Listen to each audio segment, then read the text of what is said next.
This is simply amazing. There are 2,000 people on the waiting list at the Cincinnati Public Library to read the #1 New York Times bestseller. It's called 50 Shades of Grey, and it's flying off bookshelves all over the country, even though some libraries have banned it.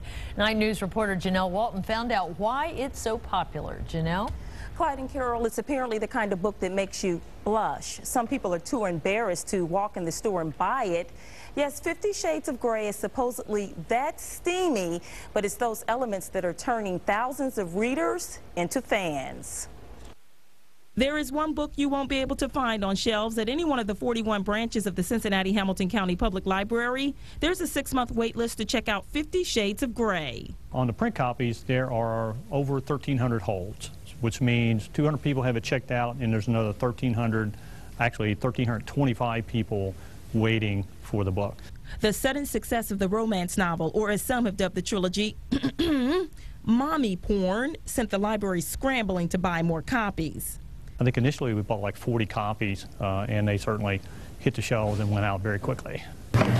Joseph Beth Booksellers in Rookwood says the #1 New York Times bestseller has topped all sales for the year. We have sold almost 600 to date and are selling about 100 a week, and just needing to stay on top of it, reordering, because the demand has been that steady. The book by British author E.L. James has been banned from some Florida libraries because librarians considered its content too racy. However, the controversy is generating even more interest in the trilogy of books, 50 Shades of Grey, 50 Shades Darker, and 50 Shades Freed. It just piqued my interest because I've never heard of a book being banned from the library, and so I just like, what book are they banning? Lots of people have been reading it, I think, just because everyone's talking about it, so they want to know what everyone's reading so they can talk about it as well. Book groups have been picking it and discussing it.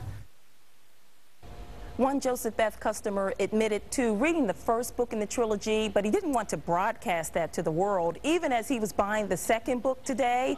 He says it's not the most poetic thing you will ever read, but he says it's captivating because you may just learn something new. Clyde and Carol. Oh, okay. I think we just sold a few more books. I think we did. You know, I hear from a reliable source that page 122 is the page. That's what I hear too. So get out your copy. And Steve, your thoughts? Yeah, only thoughts I have could only get me in trouble. So I think I'll just stick with the weather stuff tonight, huh? The weather's very nice. Yeah.